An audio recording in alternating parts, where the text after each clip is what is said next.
ಕನ್ನಡ ವರ್ಣಮಾಲೆಯಲ್ಲಿರುವ ಒಟ್ಟು ವ್ಯಂಜನಾಕ್ಷರಗಳೆಷ್ಟು? ಉತ್ತಿ ಹೇಳು. ಎಷ್ಟು? 34. Very good. ಈಗ ಇಲ್ಲಿ ಭಾಗಣ ಕನ್ನಡ ವರ್ಣಮಾಲೆಯಲ್ಲಿರುವ ಒಟ್ಟು ಅಲ್ಪ ಪ್ರಾಣಿಗಳೆಷ್ಟು?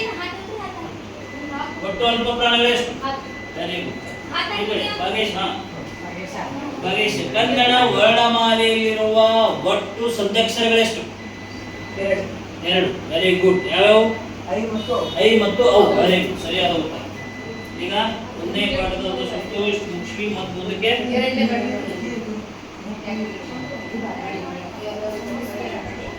ಎರಡನೇ ಪಾಠ.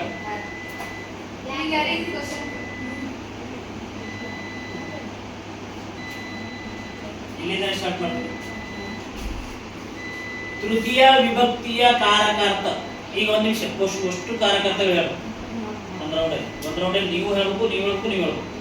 ಹಾ, ಪ್ರಥಮವು ಕರ್ತಾರ್ಥ, ದ್ವಿತೀಯ ಅನುಕರಣಾರ್ಥ, ತೃತೀಯದಿಂದ ಕರ್ಮಾರ್ಥ, ಚತುರ್ಥಿಗೆ ತಪ್ಪು ಹೇಳಿದ್ರಿಲ್ಲ. ಒಬ್ರು ಹೇಳಿ. ಯಾರು ಒಬ್ರು ಹೇಳಿ? ಉತ್ತರ ಹೇಳು. ಹೇಳು.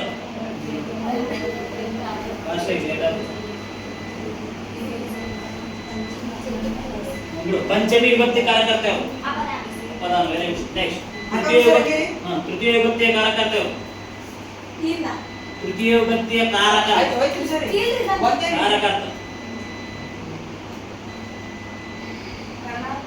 चरणार्थ. Very good. सही है. नेक्स्ट सप्तमी विभक्ति कार्य करते हो. सप्तमी विभक्ति कार्य करते.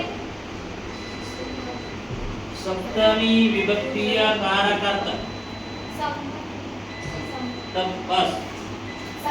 ಹಾ, ಗೊತ್ತಿಲ್ಲ? ಪಾಸ್.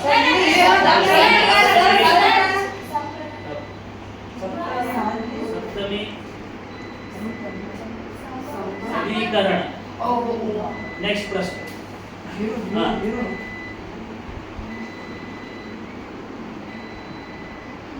ಹಳೆಗನ್ನಡ ಮತ್ತು ಹೊಸಗನ್ನಡ ಎರಡರಲ್ಲಿಯೂ ಒಂದೇ ತೆರನಾದ ವಿಭಕ್ತಿ ಹೊಂದಿರುವ ವಿಭಕ್ತಿ ಯಾವುದು? ಒಂದೇ ವಿಭಕ್ತಿ ಪ್ರತ್ಯಯ ಹೊಂದಿರುವ ವಿಭಕ್ತಿ ಯಾವುದು? ಹಳೆಗನ್ನಡ ಮತ್ತು ಹೊಸಗನ್ನಡ ಎರಡರಲ್ಲಿಯೂ ಅವರಿಗೇನು? ಹಳೆಗನ್ನಡ ಮತ್ತು ಹೊಸಗನ್ನಡ ಎರಡರಲ್ಲಿಯೂ ಒಂದೇ ತೆರನಾದ ವಿಭಕ್ತಿ ಪ್ರತ್ಯಯ ಹೊಂದಿರುವ ವಿಭಕ್ತಿ ಯಾವುದು? ಹಳೆಗನ್ನಡದಲ್ಲಿಯೂ ಅದೇ ವಿಭಕ್ತಿ ಪ್ರತ್ಯಯದ, ಹೊಸಗನ್ನಡದಲ್ಲಿಯೂ ಅದೇ ವಿಭಕ್ತಿ ಪ್ರತ್ಯಯ. ಆ ವಿಭಕ್ತಿ ಹೆಸರೇನು? ವಿಭಕ್ತಿ ಹೆಸರೇನು? ಸಾಕು. ನಾ ವಿಭಕ್ತಿ ಪ್ರತ್ಯಯ ಒಂದೇ ಹೇಳಿ. ಹಳೆಗನ್ನಡ ಮತ್ತು ಹೊಸಗನ್ನಡ ಎರಡರ ವಿಭಕ್ತಿ ಪ್ರತ್ಯಯವು ಒಂದೇ ಸೇಮ್ ಇದಾವ. ಈಗ ಪ್ರಥಮ ಓದ್ರ ಹಾಗ ಹಳೆಗನ್ನಡದಾಗನು ಒಂದೇ ತರ ಇರಬೇಕು, ಹೊಸಗನ್ನಡದಾಗ ಒಂದೇ ಅದ, ಹಳೆಗನ್ನಡದಾಗ ಒಂದೇ ತರದ ವಿಭಕ್ತಿ ಪ್ರತ್ಯಯ ಹೊಂದಿದ. ಆ ವಿಭಕ್ತಿ ಯಾವುದು?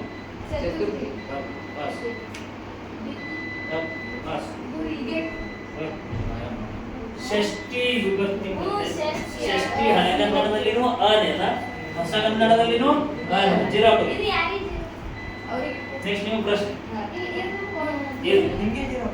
ಸಾವಿತ್ರಿ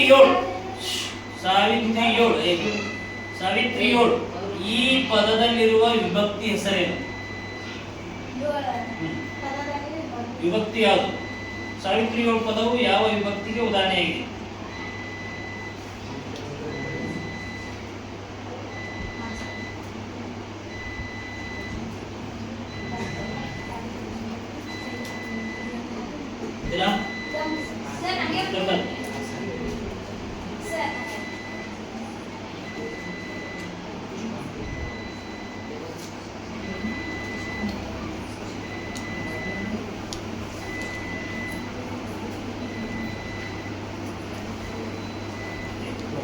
ಸಪ್ತಮಿ. Very good. ಸರಿಯಾದ. ನೆಕ್ಸ್ಟ್ ನಿಮಗೆ ಪ್ರಶ್ನೆ.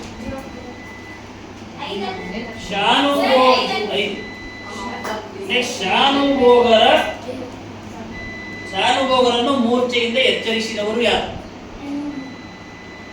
ಶಾನುಭೋಗರಿಗೆ ಮೂರ್ಛೆಯಿಂದ ಎಚ್ಚರಿಸಿದವರು ಯಾರು? ಹಳ್ಳಿಯ ರೈತಾಪಿ ವರ್ಗದ ಜನರು. Very good. ಸರಿಯಾದ. ನೆಕ್ಸ್ಟ್ ನಿಮಗೆ ಭಗವದ್ಗೀತೆಯನ್ನು ರಚಿಸಿದವರು ಯಾರು? ವೇದವ್ಯಾಸರು. Very good. ಸರಿಯಾದ. ನೆಕ್ಸ್ಟ್ ನಿಮ್ಮ ಪ್ರಶ್ನೆ. ಶಾನುಭೋಗದ ರಾಜಭಕ್ತಿಯ ಲಾಂಛನ ಯಾವುದು? ಕೀರ್ತಿ ಪುಸ್ತಕ. ವೆರಿ ಗುಡ್, ಸರಿಯಾದ ಉತ್ತರ. ಈಗ ಮುಗಿತು. ನೆಕ್ಸ್ಟ್ ಇನ್ನೊಂದು ರೌಂಡಿಗೆ ಅದಕ್ಕೆ